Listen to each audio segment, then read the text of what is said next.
You're listening to Curiosity Invited with David Bryan here on LA Talk Radio.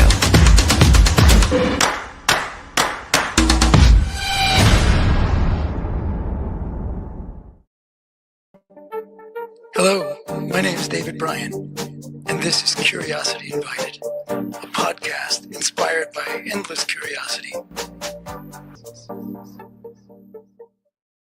Hello, everybody, and welcome to Curiosity Invited. My name is David Bryan, and today you'll be seeing a recording of a conversation I had a few days ago with a gentleman named Vince Venata, local to the area I live in. I live in Powell. He lives in the next town over, Cody, Wyoming, and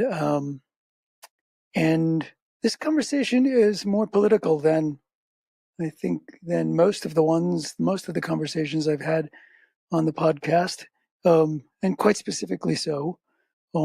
Vince is retired from the United States Marine Corps. He stayed in for 22 plus years, been deployed numerous times. He was retired as a master sergeant. I reached out to Vince, and we have something in common. Folks who know me suggested that I not have this conversation with Vince, and apparently folks who knows Vince suggested to him that this was a bad idea to do a podcast talking about things with somebody who's I don't know if we're on the opposite side of the political aisle, but we're certainly not in lockstep. Had a great conversation. I think we spoke about Vince's time in the Marines, his struggles with PTSD afterwards, and then got into a couple of political issues, got into conversations about political issues. And I hope there's a next. So I really enjoyed my conversation with Vince, and I hope you appreciate it. Now, when we're living in this ridiculously polarized times, having conversations with people that you don't necessarily agree with everything on is what needs to happen. And so now more than ever, I am so glad you're here. So thanks for doing that, and thanks for putting up with me and the question and spending this time. I really appreciate it. Oh, you're very welcome. You're very welcome. Yeah, it was difficult trying to get me locked on during the summertime because our first conversation, I was out camping. And, yes, that's right. I remember my wife and I try to spend the summer outside of the house. So now we're coming into winter, and everybody's hunkering down. Here we are. Exactly. So you went into the Marines at, how old were you? I signed up. I was 18 years old in 1981, and then left for that incredible recreation facility called Marine Corps Recruit Depot, Paris Island, in January of '82 for boot camp, and then actually did one enlistment and got out of the Marine Corps and went back to New York City. And that's where I'm originally from, is New York City. Really? Yeah. And then that's how I knew about Knishes, speaking about that video thing.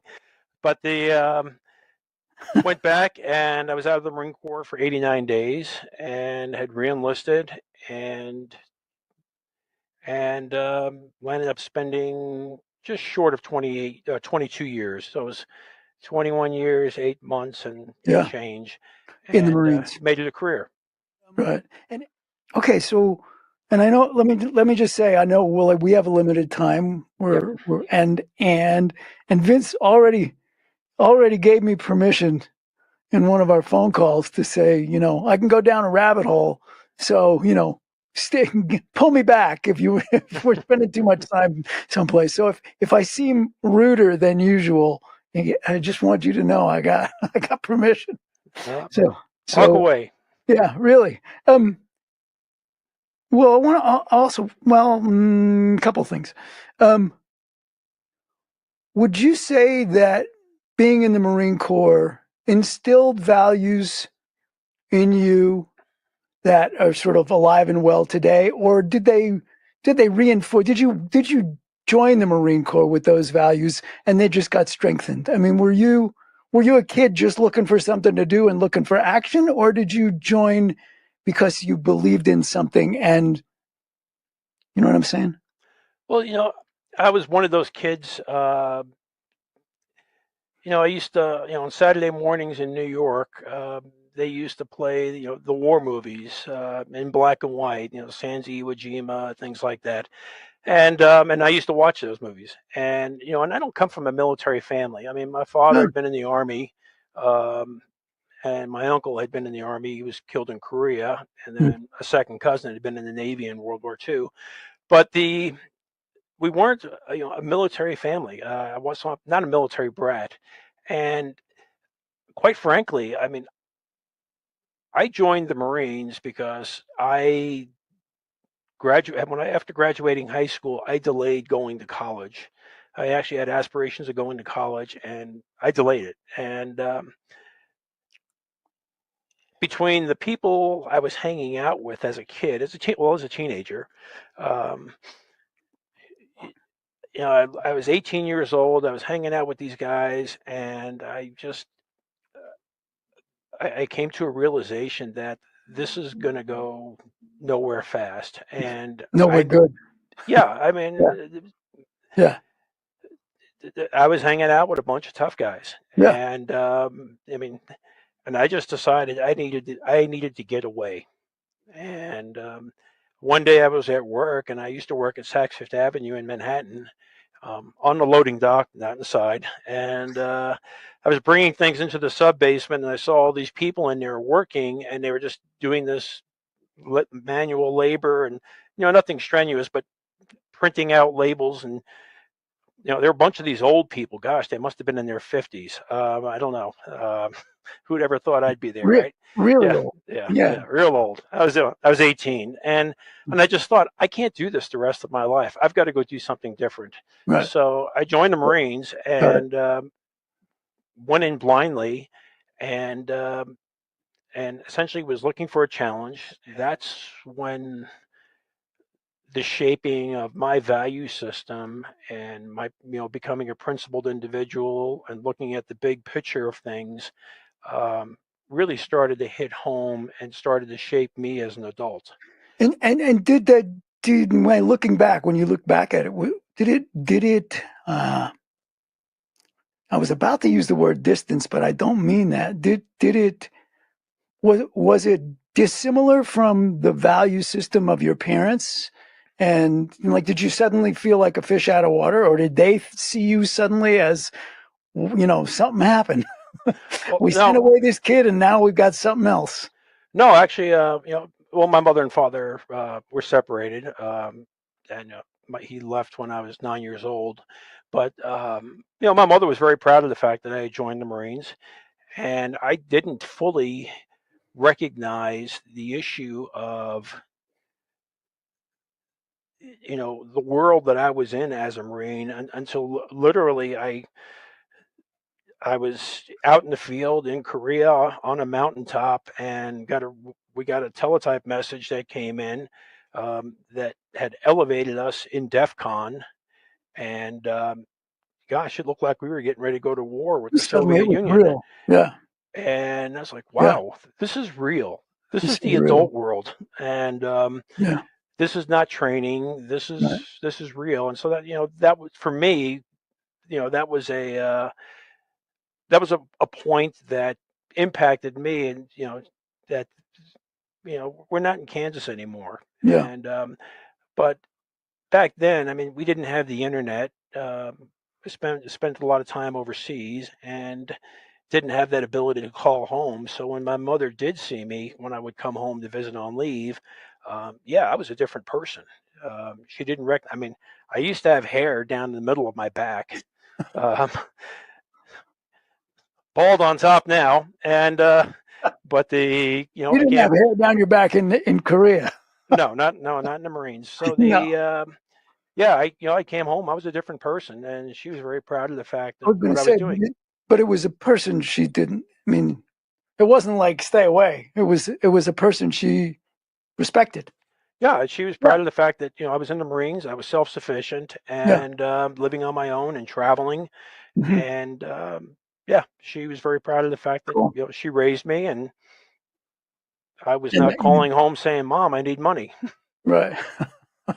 Right. So And had she wanted you to go to college? Like, was it part of the, like, you know, you graduate high school? Were you in a family where you graduate high school and the expectation is you're going to go off to college, or or there was a world. The world is your oyster. You can do a lot of different things. actually, I was the first person in my family to graduate high school. Um, so the expectation of college was not really there. Wasn't really. Yeah, the Yeah. expectation was, or the hope was, to graduate high school. Yeah. Our family immigrated, depending upon which part of the family, in the 1800s, Italian and Irish. And, my mother, for instance, I think the highest grade she got through was the ninth grade. Yeah. And when her father died, she was expected to go to work, along with her brother and her sister. Sure. Right. My father's side, he didn't graduate either, and he went to work and bring money into the family Yeah. to provide. Yeah. Exactly. So, by her suffering and sacrificing, financially, she sent my brother and I to Catholic elementary school, and then I ended up going to a Catholic high school. And my brother went to a vocational technical high school, and but Mm. yeah, I have two Yeah. brothers, and we all graduated high school, Got it. and she was happy for that. Yeah. Yeah. So you made mention of the sort of the values that you acquired in the Marines, and at least in one of our conversations, and and and you just said, a moment ago, it's like, be a principled person and look at the big picture. And I mean, are there other things that you would describe as as values that the Marines sort of gave you? Well, one of the things that they kind of took away was, emotions were important, but you really didn't put them into the equation when it came to moving forward on your mission and your goals. So, kind of suppressed a lot of the emotional side of things.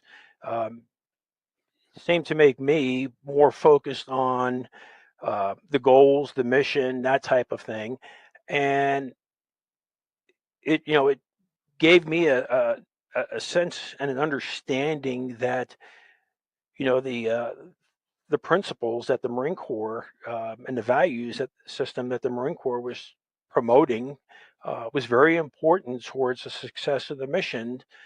Y- you know, And granted, there's missions at all different levels, but the Sure. mission of the Marine Corps.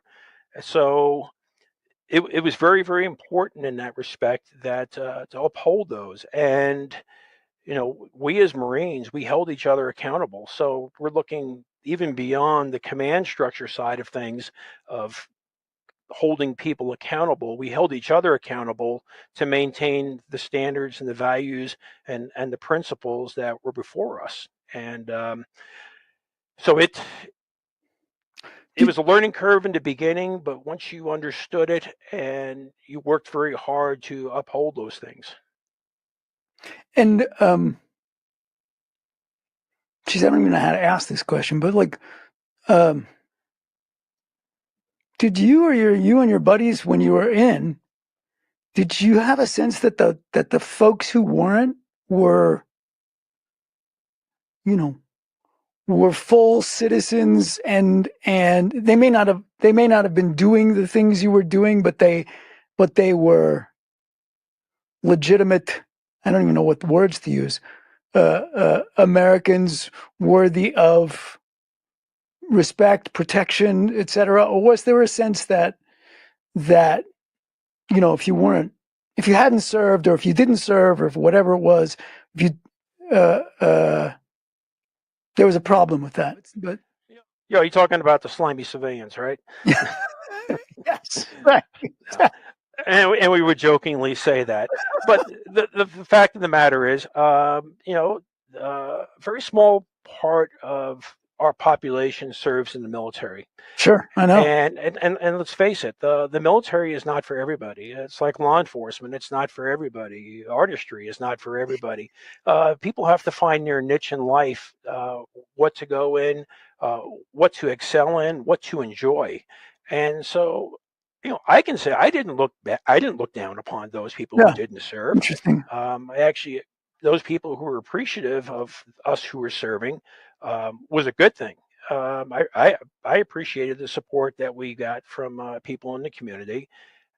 Um, um, okay, so can we shift and again, like I Sure. said to you on the phone, if we get someplace where you don't want to talk about it, you'll just tell me I'm not talking about it. But Yeah. but I know that, and we spoke about this.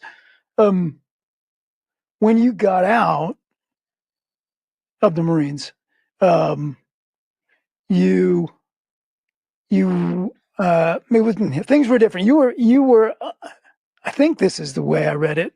You were undiagnosed, a person um, suffering from, but a person with PTSD, post traumatic stress, Mhm. and for a while, at least, I think I told you I read your testimony, yours and your wife's testimony in front of that subcommittee, and for a while, you weren't getting the care, support that was helpful. In fact, I don't even think the diagnosis was came until much later, right? That you'd had severe PTSD and it wasn't diagnosed until years later. And has that changed? Not necessarily for you, but I mean, is some of that Wyoming? Is some of that just military care that the VA does not require? And what is it that was ultimately helpful? Well, we obviously don't have enough time to do a deep dive on that, but the PTSD. Other thing that has occurred is the VA, I believe, was not prepared for the number of people coming back from Iraq and Afghanistan, because those were the two major things going on when I was When you were in? right Yeah, before I left the Marines. yeah, I went into Iraq in March of 2003 for the invasion.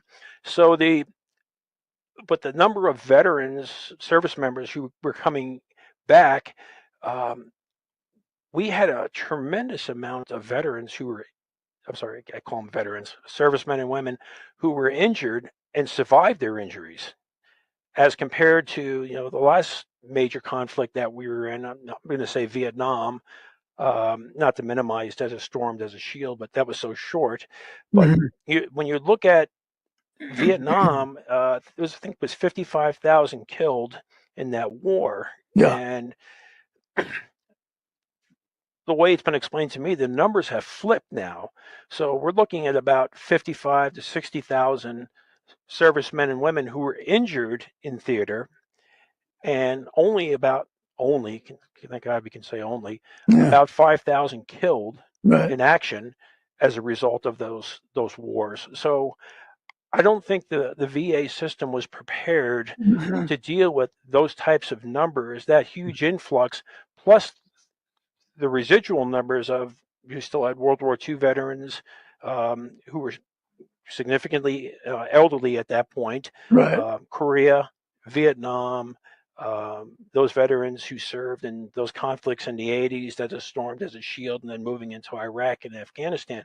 So I don't think they were prepared. And there it was a steep learning curve, I believe, for them. But the turning point for me was actually a civilian organization. I went through a treatment program with UCLA Operation Mend in Los Angeles, and man, it was huge. What an eye opener, and it taught me how to look at things from a perspective where I didn't view it as something was my fault.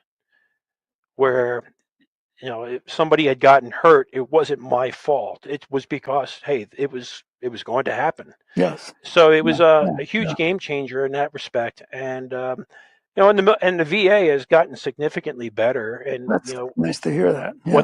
what they're doing and what they're trying to do, and and their modalities are changing again as they move along. But a lot of men and women who with PTSD were being treated as if they were depressed, and they weren't depressed. It was PTSD, which is completely different. Hmm. So by giving them antidepressants, they were actually making them depressed, Mm. because antidepressants are actually a depressant, and so it was making people depressed because they weren't depressed; they had Hmm. PTSD. Hmm. So anyway, it's yeah, it K- was a game that was a game changer in 2000. I'm sorry, 2020 with UCLA Operation Mend. Fantastic group of people. Okay, wait. So just so I have the timing. So you left in 2003 Yeah, 17 years and later. yeah, so that's a Yeah, long time to it deal is. with. Yeah. Yeah. Yeah. And it actually took me 7 years to actually go out and try and start trying to figure out what's going on here. And why do you think that was? Is there? I mean, maybe I'm fishing. I'm not really. There is a. I've heard it expressed by mostly local psychologists, counselors, etc. That there's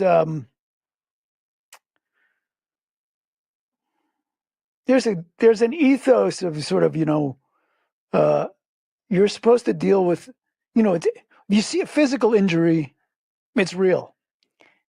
Injuries that are invisible, that you're especially if they deal with emotional issues. Um, there's a sort of Wyoming cowboy up attitude that one is supposed to adopt. This is coming not from me, but from counselor types who kind of feel like there is there's an attitude that says you're supposed to do that stuff. You're supposed to keep that stuff to yourself, organize it yourself, handle it yourself, and I'm wondering if if in hindsight you felt like that was part of why it took you either 7 years to to start looking for something, and that many years, 17 years to find the right program. I mean, it's a mindset of suck it up, Buttercup. I'm sorry, pain is weakness leaving the body, Right, and right. you just suck it up and move on. And there's nothing wrong with me. It's everybody else who's screwed up, and it was it's been a huge learning curve. And but one of the defining points was in 2014. I had three people I knew. Two of them were friends who took their lives. Um, all three of them shot themselves, Hmm. and it was terrible. And that was the year that Wounded Warrior Project invited me to testify at that the Senate subcommittee on Yes. mental health issues and the Veterans Administration. So that was the year that made me realize, you know what? Um, yeah, Houston, we might have a problem. Yeah, yeah. It's interesting that it took that long to find the right sort of program. Is the Wounded Warriors problem? I mean, with the Wounded Warriors program, is it still alive and well and active? Wounded Warrior Project it is moving along really well. It's had to change. The veterans that they serve, they're veterans, they're members. They call them warriors. They're changing. They're getting older. Um, you know, some of them are into their 60s like me now, Yeah. and so it's changing, and so they've had to change, and it's but they've done a lot of good, and they've really focused on long-term care for those who are severely injured, and they've also focused on trying to get those veterans who have the invisible injuries or physical injuries engaged and active again. Mhm. So they're doing what they can, Yeah. and trying to be part of the solution for the veterans who served our country. And I maybe I have this wrong. When you walked out of that theater with Gabriel, I got that right? The Yep, dog? that's Yeah. the dog. Yep. Um, he had I think he had a harness. Is he like a support dog or whatever they call those? Service? He's a trained service dog, He's a trained and service dog. so he was wearing a vest that identifies him as a service dog, and and it had the desert camouflage pattern vest, which was actually my two of my uniform blouses that a lady in North Carolina had crafted into a vest. So he's wearing my uniform now, or Wait, part of it. what's the service part? What's the service part? What does he do? He's What? he's trained. He's trained to do a number of things. The big thing is, I mean, if I'm having bad dreams, or some people call them night terrors or something like that, he'll wake me up in the middle of the night. If anxiety starts to come about, start to feel anxious about stuff, he'll push. If we're standing there, he'll push into my leg, and kind of let me know that he's there. And it's kind of like a distracting type thing. So he is part of well, I don't know if the right word treatment, right? Treatment or part of the therapeutic uh, practice having to do with your PTSD. He is, and not prescribed. This was something my wife had discovered, and it's an organization in Washington State called Northwest Battle Buddies, and they provide professionally trained service dogs to combat veterans. And so my wife, out of desperation, trying to help me, trying to fix me, and my wife has been huge in this endeavor of trying to get me back To you, to the way I was. yeah. She introduced me to these people, and I said, okay, yeah, sure, let's try it. And so, phrase I kind of coined was pause before pills. And so it's been a neat journey. So I've had him since 2015. Oh wow, It's a game changer. It really is. yeah. And to kind of pay it back, my wife was a volunteer with the organization for a number of years, and now she actually works for them. Is your dog with you all the time? You keep him around all the time? You go Most of the places? time, he's 11 and a half now. Hmm. So as he's getting older, sometimes it's not. You have to look at the circumstances, but Yeah, yeah, I'd say probably 90% of the time he's that's around. great. Yeah, yeah. That's great. That is terrific. Um, well, thanks for being willing to talk about that. And I think I hope people hear it. Um, and so we're going to shift gears again. Push And push the clutch in and let's go. yeah. So, all right. Did you have a political orientation before you joined the Marines? Or no, you were just a kid in school and growing up and I you just went, actually I was when I turned old enough to vote. When I turned 18, I asked my mother. I said, "What's the difference between a Democrat and a Republican?" And she said, Democrats work for a living. They're blue collar. Republicans are white collar. She goes, we're Democrats. You go register as a Democrat. Okay. you did. So I did. Because mom said, after Yeah. all. And, and I was a Democrat for a number of years, and, but really not politically involved. Yeah. Not at all. Not at Right. all. Right. I'd say I probably didn't start looking at things from a political perspective until when George W. Bush ran for office. That's when I started seriously looking at politics. Before that, during the Clinton years, um, I was aware of things that were going on, but quite frankly, I was in the Marines. I mean, Yeah. Right. I didn't have I was time. I was Didn't have about to say it's all consuming, right? Yeah, Yeah. and I had two young kids. I mean, I didn't have time between being gone Yeah. a lot in the field and raising children. I didn't have the time to be involved in politics. So but yeah, when George W. Bush, that year when he ran, I started to become more aware of what was going on and started to get involved. Hmm. Um, when I say getting involved, start formulating my opinions and my position on issues, of course. And but after I retired from the Marines, um, yeah, that was a different story. It enabled me to get involved. And are you now well involved? What does involved mean there? I mean, aware and but also involved. Well, expressing my opinion Oh, right. openly, Yeah. getting involved. I mean, I'm in the Republican Party. I mean, I don't remember what year I changed from Democrat to the Republican, and actually involved in the Republican Party, became a precinct committee man, got involved in the executive committees, treasurer, vice chairman, state committee man on the Wyoming GOP's executive committee as Are a you district still rep. are you still involved in those things? Oh, very much so. Oh, Yeah. yeah. Oh, yeah. Very involved. Just got reelected in August for his precinct committee man, and right now I'm a state committee man and a district rep with the Wyoming GOP's executive committee. So yeah, I'm involved. Go to the conventions, help craft bylaws, platforms, resolutions, those things. So yeah, stay very involved. And and would you say that the values that you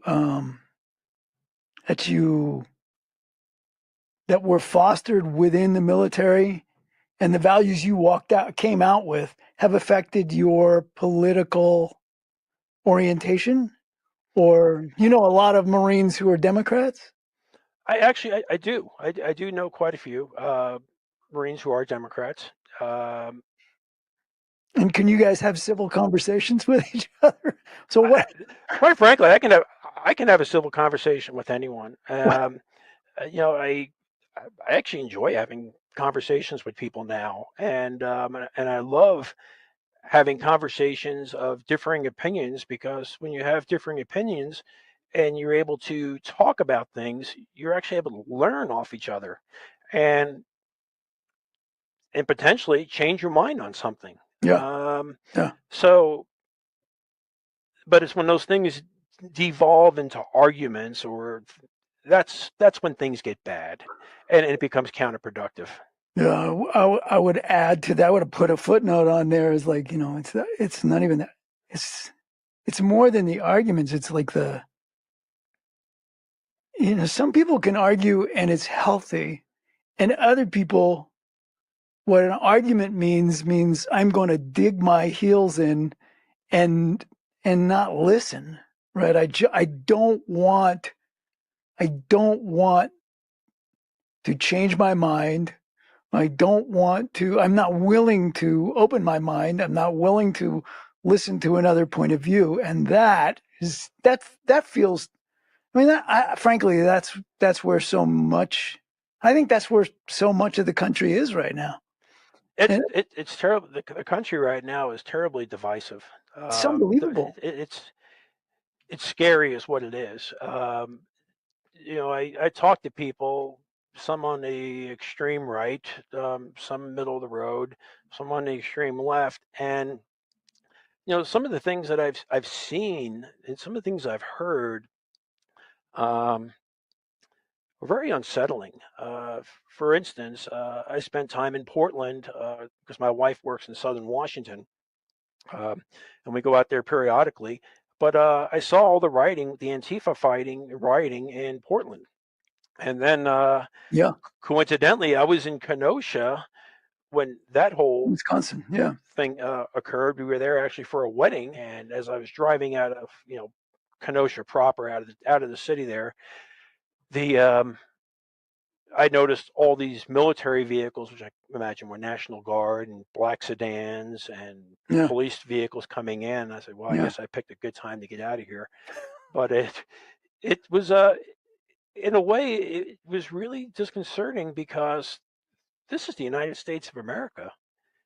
This is the land. This is the home of the free. This is the That's it. melting pot. This is where so many cultures have come seeking freedom, and um, and Yeah, this was tantamount to a war zone, civil disturbance, and where you had people of differing mindsets um, taking it to the extreme. I was about to say, willing to go to some extreme, Yeah. and yeah, And, it's crazy. It strikes me as just an insanity that's come, and and it's crazy time to try and have a conversation about things because people can't even they don't even want to have a conversation about what counts as facts, right? I mean, it's the so I you just believe, see I the just believe, rioting, I just believe anger blinds people, yeah, and and like I said, that's disconcerting that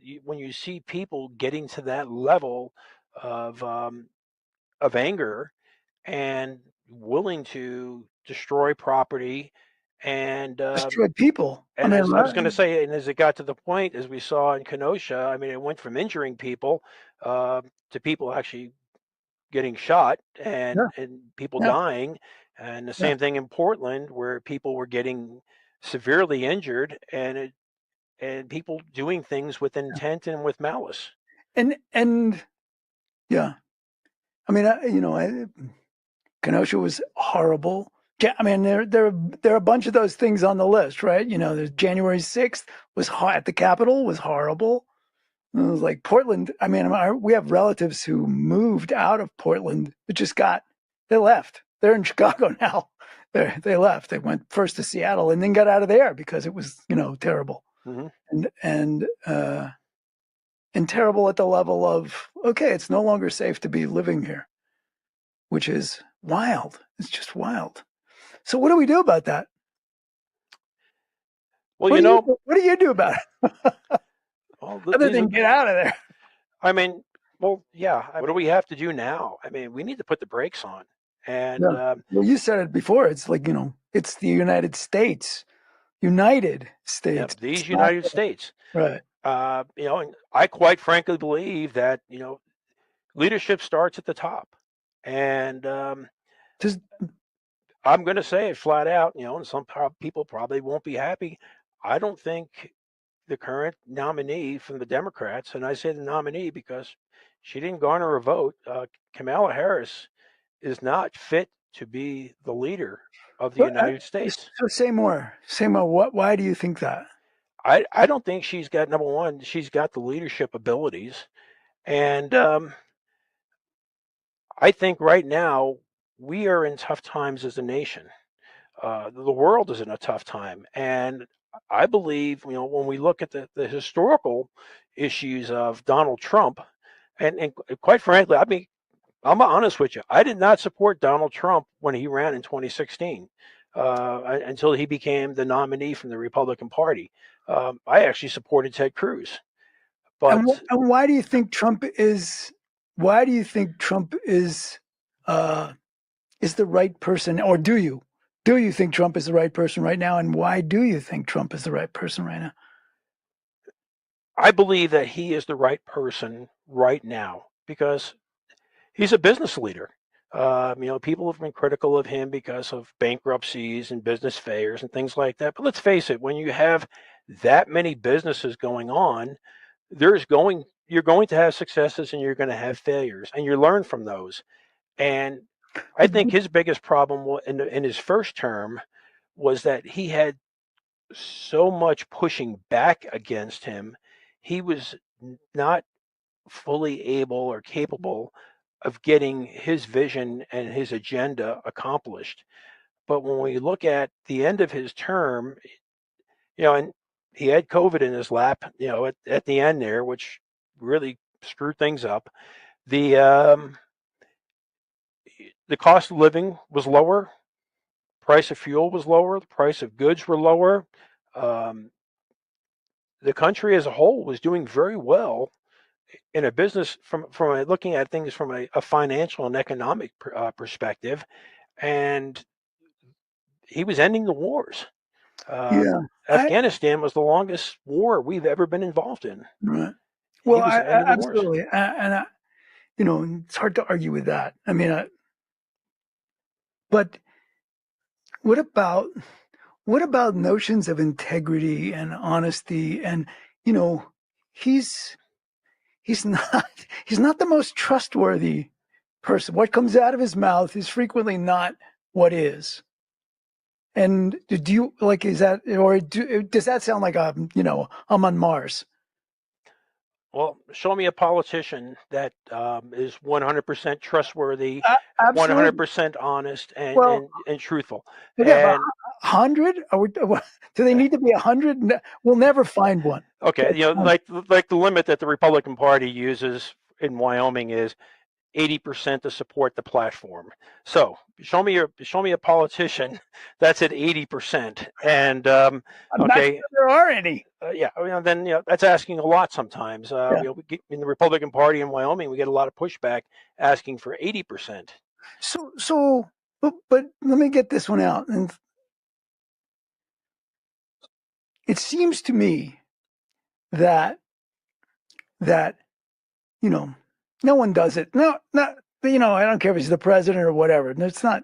He is a policy guy, and he can push things in one direction or another. True, but it seems to me that so much of the job of a president is to be able to unify, move people in a common direction, and given where we are right now, to heal that division so that there's, it may not be like this, but at least it's like this and not like this.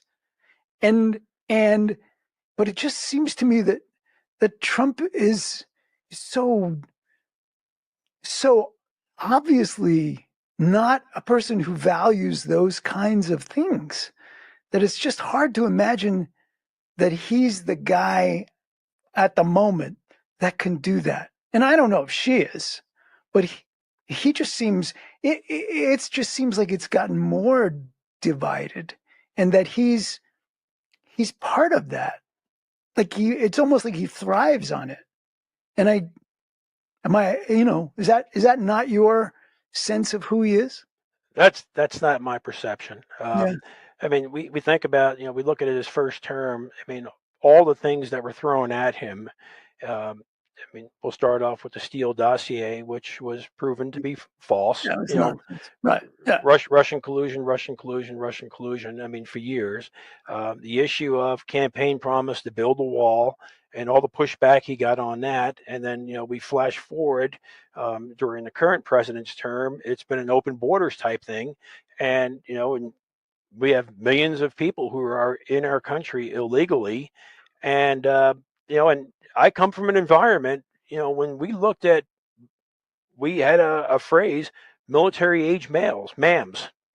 Military age males. Military age males, people who pose a threat to us in a combat environment, coming across the border from all these countries around the world, and bypassing all the countries that they were going through to get to the United States southern border.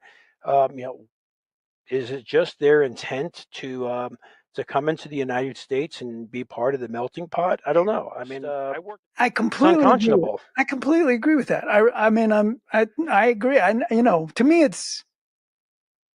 I know it's going to sound like I'm trivializing it, but I'm not. You don't get to cut in the lunch line. I mean, it just everybody waits in line. It's just like you got to go through the lunch line. You don't get to cut. But so how do you? But when you talk about so then okay, we need to do something. And then there was this bipartisan bill that was everybody on both sides, including the border, the border patrol, et cetera, said, okay, this would be better. Yes, this will help. Is it everything we need? No, it's not everything we need, but this would be helpful. And Trump sort of makes sure it doesn't get passed. That's not a guy who wants to solve the problem or bring people together. And that's the part that's really hard for me to swallow about him as a presidential candidate. That's one of them. Right. Well, I mean, his policy when he was in office, was to remain in Mexico while people were vetted. paperwork was done and they were brought into the United States. Yeah. We don't want exploitation of children and women. Right. Children and women being used for sex trafficking, or being exploited in the sense of saying we're a family and we're coming across together. So it gave some breathing space, and and what the bill they were trying to create um, earlier this year, we Didn't do had that. we had 3 years of open borders. Yeah. It didn't do that. It wouldn't have been. It wouldn't be a reinstatement of Trump's policy, but everybody involved in the border said this would be better. This would help. This would help to stem the problem. So, the standing in the way of that's just one instance for me of like, dude, what are you doing, man? You like, we want the place to get better, don't we? Well, it shouldn't have got bad. I mean, there was a good policy I in get it, but place. it did. I mean, like, I'm not saying that. I'm not saying that Biden's policy was a good thing. I'm absolutely not. But So, but I mean, from my perspective, the policy they were trying to put in place was not going to be effective. mm, What really I believe should have occurred last year, or earlier this year, was they should have closed the border, yeah, and not encouraging these people to come yeah, I get um, it. to the border, to an open border like that, Yeah, and closed it. And I'm not talking about putting watchtowers with machine guns on there to repel the invaders type things. we've No, tried that.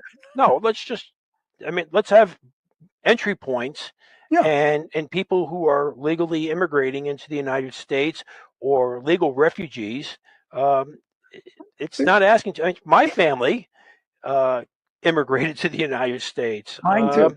I mean, both sides, my mom and dad's side, both immigrated to the United States Yeah, legally, and yeah, granted that mine too. was over 100 years ago. Things Yeah, were different, different but times. we need to get to a point, with our immigration, that it needs to come under control. But back really real quick on But onto Donald Trump. I mean, wasn't that a step in the direction? Wasn't that bill a step in the direction of under control? I don't believe so because of the damage that had been done for the past 3 years. Mm. Um, we've I believe we needed to get to the point of the border needed to be shut, and And no one. anything else was sort of just a waste of time. The border needed to be shut. Yeah, These I don't. people who have come into the country illegally violated the law. But the thing is, I mean, these people came into the country illegally. Yeah, the border needs to be shut. These Well, people need to be. I hate to use the term rounded up because it sounds like in Wyoming here, like putting them in a corral. that But does. we need to identify who these people are, and then establish: are they refugees, or are they politically being persecuted in their countries, and or did they just come here because they have some malicious intent? And we need to get the business of cleaning this up. What do you think about since we just got there, and I know I'm looking at the time. I'm gonna have to cut out some of the other stuff, but whatever. Oh, that's fine. But um, what's your point of view about the DACA kids? Well, and some of them are not kids, right? The kids who were brought over as infants, some of them, babies, little kids, didn't even necessarily know they were there, that their parents weren't legal until much later. What is? Do you think there's a reason to you think the best policy is to send them back, or you think the best policy is to try and come up with a way for them to earn citizenship? I mean, we can look at it from the perspective of, I think, do you punish the child for the sins of their parents? Right. And and I had no interaction with anybody who was in that situation until a couple of years ago. Mm. My wife and I and some friends, we were in Mexico, and catch an early plane out of Cancun to come back to the United States. And this young man came to our room to get our bags, and I said, "Thank you very much." And he responded, "You're welcome." And he kind of surprised me because he said it, His English was really good. very good in an Yeah. American accent. Yeah. Excuse me. And I said, "Have you lived in the United States or Canada?" He said, well, actually, he says, my father and mother brought us into the United States when we were young. And he said, about 2 years ago, brought us back to Mexico to live. And so I said, so they went back to Mexico. Did they get deported? He goes, no, he just decided that they wanted to live in Mexico again. They missed, They living missed in their home. home country. Yeah. I said, Yeah. but it wasn't your home country when you were born. I mean, you were young. You were a young child when you came to the Yeah. United States. That's your country in your mind, right? And he says it is. He says, but he goes, I'm learning a lot. He goes, I'm learning how to make money. I'm learning how to survive. He goes, yeah, I'm picking up your bags. He says, but I'm going to college. Hmm. And he says, and I'm doing well here. And so, Well, just so you know, I mean, I've actually had a lot of exposure to the DACA, to kids from in that group, because as an educator, I ran a school and in Los Angeles, and we had, I mean, probably 30, somewhere between 30 and 50 kids over the years who discovered when they were applying to college and trying to get financial aid, who that was the first time they heard they were not there legally because of their parents had right. somehow made it over the border, whatever. And they, could they have survived if they were deported? Probably. They were all very, you know, they were resilient kids. But was that the best? Was that the best use either by the United States of their talent, or or did it feel justifiable, like morally, like we were doing the right thing? Like if we had sent them back, I didn't end up feeling that way. I Uh, didn't end up feeling that way. and I agree. I agree with you to a certain extent. I mean, I have a friend. He's from Romania, and he left Romania when he was a young teenager and has been in the United States. And he's like, my goodness, he says, I couldn't imagine going back there. Yeah, right. I also have a nephew who was born in Rhodesia, which doesn't exist now. Yeah, And he was deported from there because he was white and of Portuguese descent. He and his family were all deported. They were told to get on a truck with a bag and the equivalent of $10 and taken to the airport and deported. wow, And he thought, gosh, he goes, if I ever had to go back there now, Zimbabwe, um, he said, I didn't grow up there.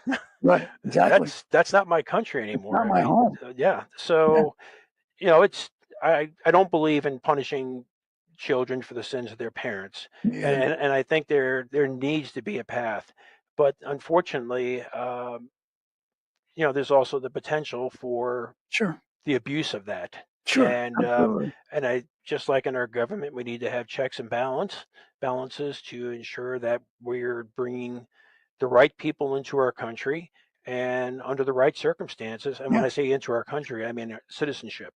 yeah, yeah, So yeah, I think there is. I think there should be a path, and I think that's reasonable. yeah. But I don't think the southern border should be wide open for people coming across that area. And Completely agree with you. And I also would want to say that kind of what is frustrating to me, and I suspect frustrating to you, is that we are living in such an overly politicized and uh, combative time that we can't get legislators who will have the conversation that you and I are having right now. I'm So just saying, there's many different aspects yeah. to it. You know, So Vince, I we're gonna have to stop now, but I'm gonna put it out there. Uh, I hope there's a next conversation to be had, I'm sorry. and How what? I hope there's a next conversation that we Oh can yeah, have certainly. with more Yeah. things. Like I So said, I'd be willing to talk to you about anything. And fair enough. if I'm not willing to talk to you about it, I would say, I'll tell you. no, don't want to talk about it.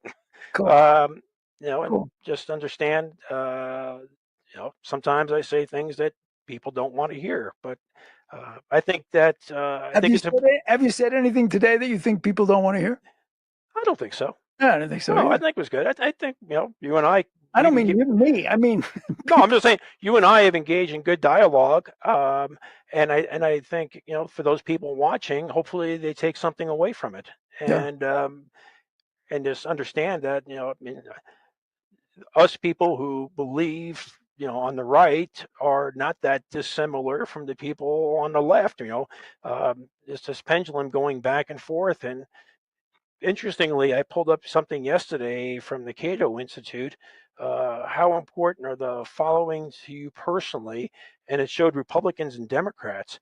And there was one, two, three, four, five, only 6 out of about 20 issues where there was a significant difference. mm-hmm. So I think if people stopped focusing on those extreme issues and focus more on those things that we can agree on, I think we would see a better society.